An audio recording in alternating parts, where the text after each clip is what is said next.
So let's just say mm, the markets went in the direction that you like, down between now and Friday. Well, that's good. That means these are profitable.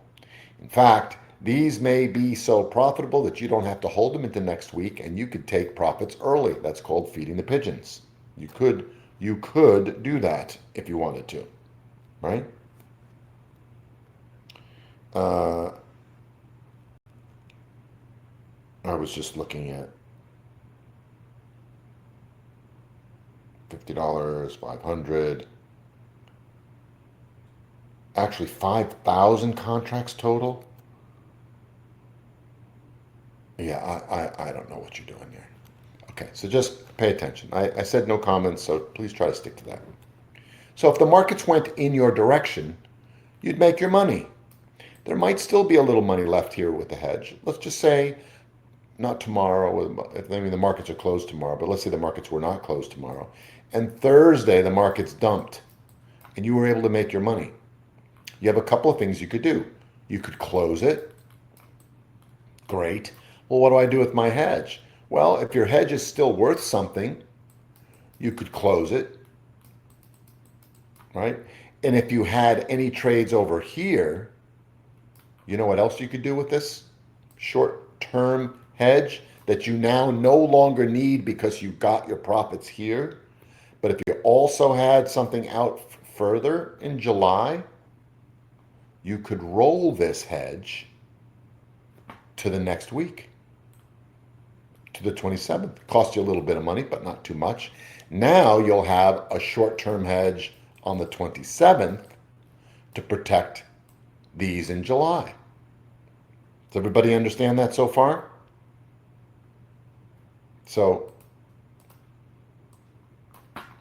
first example, you've got next week's, I'm just going to call them puts, just so you know which direction. You have next week's puts. And then, so this week, you get a hedge. And so if the Qs are too expensive in terms of calls, that's why Ride the Pony followed my suggestion, right? So he went with SQQQ, which is an inverse. And these typically, if you can get just slightly out of the money, they're usually around 40 cents. So if price is at 22.30, you can get the 22 puts for like 30, 40, 50 cents. So you could get two of them. And that would be perfectly fine. When do you get it for? For this Friday. It's a short-term hedge for next week's put. And what can happen is if the markets move in your direction, you can close your puts for a profit, or you can hold them, or you could close some of them and hold some of them. But the hedge is no longer needed because now you're in the money over here. So you could close out your hedge and preserve a little bit of capital, which is great. Now you got a little bit of your insurance money back, and next week's are good. If you close this out completely, you don't need the hedge anymore. So you close out the hedge. Everybody understand? You don't need it. So let's talk about what happens if it doesn't work.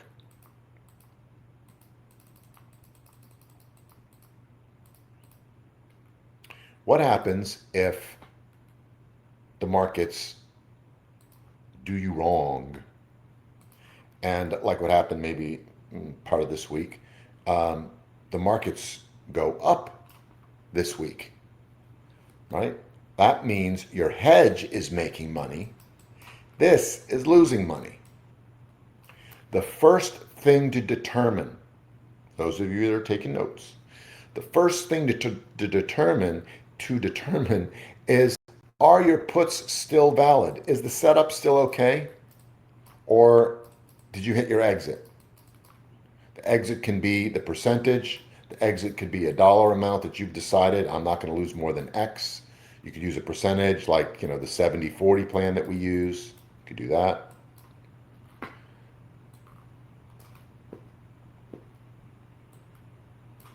It could be, a level that gets breached where you say, that's my cut loss level. If price drops, price pops up above that, pulls back and keeps going, I'm out right there. I'm out of the trade. So if the market moves against your puts, your short position that you have for next week, check the setup and decide whether or not you want to exit that position. If it's just a pullback, or at least it appears to be a pullback at the moment, I still have plenty of time on the trade. The structure hasn't broken yet. I still believe in this trade. So if you do, then you stay. And you can collect the money from the hedge. Everybody with me so far? Because now I'm going to go to the next step. Anybody need a re-explanation of that? Or are you good? It's cool if you need me to go through it again. I want to make sure it's super clear to everybody. Yeah, Jimmy, I know you're good. No, Orman's good. Russ, good. Sheriff, good. Anybody not good? It's cool if you're not. Funny, I didn't ask you. I'm asking, do you need more? Misbehaving. All right. Good. So if you collect the money by closing the hedge, what do you do with the money? This is still alive, but now you are down. So let's just say you bought 180 verts, right? But now that the market is down, these are at $1 now. They're cheaper now. They're further away from where you need because the market moved up. They're now further out of the money. So now the original trade you got is cheaper. So watch this, guys. Watch closely. If, as I said, the very first thing to check, if the setup is still valid, you still believe, based on the technical analysis, did you looking at the chart, you haven't broken a level, it pulled back, that sucks. It went against you, that sucks, but it's not down by 70%. I didn't hit a level. I didn't hit my cut loss yet. It's nowhere near it. I still believe in it. I got plenty of time to next week. The narrative has not shifted. It's still a bearish narrative. And not only is the narrative still bearish, my setup is still intact. Okay. So you take, yeah, exactly, Don. You take the money that you just made from the hedge and now you average down. So what does that mean? It means if I had 3 of these at 180, I buy 3 more of these at $1. So now my average cost just went down to 140. Instead of having 3, I got 6. I got 6 of these, but now look at my cost. Significantly lowered cost, right? Did I have to pay for this? Listen close. Averaging down is a bad term to use in this scenario because it would imply that you bought more at $1 and averaged down to bring your cost down, but that you increased your exposure. Don, do you understand that? So what you did was you created a hedge. The hedge paid you. You took house money that you earned and used the 300 for that. So really, if you think about it, you've got $840 at risk, right? But $540 was your original allocation, which you were fine with. You still only have $540 at risk because the other $300 was house money. You see how brilliant this is? So you, yes, average down, but with the market's money, not yours. So, A, let's go through this. Number one, you found a good setup based on a bearish narrative that you looked at. Overall, market's bearish, overextended. VIX looks like it's going higher. Yields going higher. Dollars in trouble. Uncertainty in the markets. Blah, blah, blah. I'm bearish for July. I got this setup here. Okay, yes, great. I'm going to put a small hedge for this week because I want to protect my position for next week. The markets pop on some buy the dippers, and they will. Watch this. This little side note. Markets are coming down like this, and you're like, oh, yeah, you know what? On the next pullback, I'm getting in. Boom. And you get in with this bearish trade, right? And it goes down the way you like. But isn't it going to do this at some point? Isn't at some point you're going to get a little bit of a little buy the dippers come in on these moves to the downside before your trade goes through? So you should be prepared for that move. So when you put on a hedge and this buy the dip action happens, you get paid. And you take the house money and you buy more of the positions that you had here at a cheaper price, in effect, averaging down using house money, which is fantastic. Got it?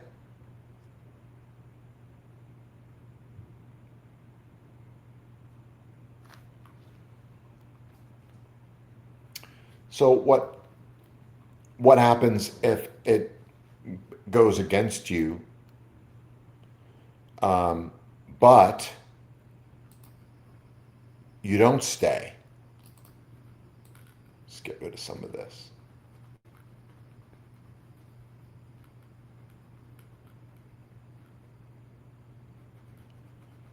So this is the other scenario, very simple to understand. Just clean this up a little.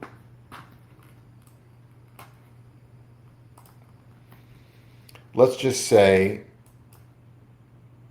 that you've got these puts, but the market moves against you so significantly that this pays off hugely. No, it does not just happen on Friday expiration. It could happen at any time. Could happen today, right? So, trend trader, can the market move on a Wednesday or does it only move on a Friday? Would you only see a profit from your hedge on a Friday, not on a Wednesday or a Tuesday or a Monday? Yeah, so it could happen anytime.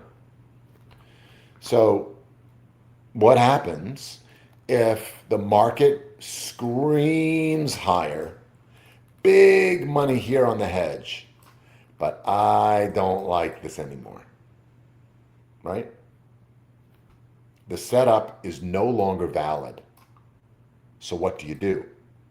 So you gently exit these trades today, tomorrow, whenever it is. You can wait for little pullbacks and little moves here and there to see if over the next few days you can get a better exit, or just exit. You can gently get out or just pull the plug and get out. You'll have some capital to replenish your account with. You're not getting out at 90% loss, right? So you get out with whatever, because remember, this next week, so you didn't lose that much yet. And so you put that money back into your account. So there's a bit of a loss there, but you have a big gain here. Sometimes this amount outweighs the loss, and that's the purpose of the hedge, to help mitigate the downside. But now, what happens after you collect the money off of the hedge and you get out of this? The narrative has shifted to bullish. You broke through 6,000 and now the markets are moving higher. I was wrong about this and now it's this, but that's okay because I mitigated with the hedge. Now what? Well, now the hedge becomes the directional trade. So you could sell some of this, a certain percentage of this, hold some of it, roll some of it to next week, but you're not rolling it as a hedge anymore, right? It's no longer a hedge. It is now the new directional trade. And now you're going to look at new trades for next week that are bullish and find setups that will go higher. And what do you imagine would be one of the criteria for a stock to trade in this scenario now that the markets have turned? What would be probably the number one criteria in selecting a stock to now go long after this narrative has now shifted from bearish to bullish?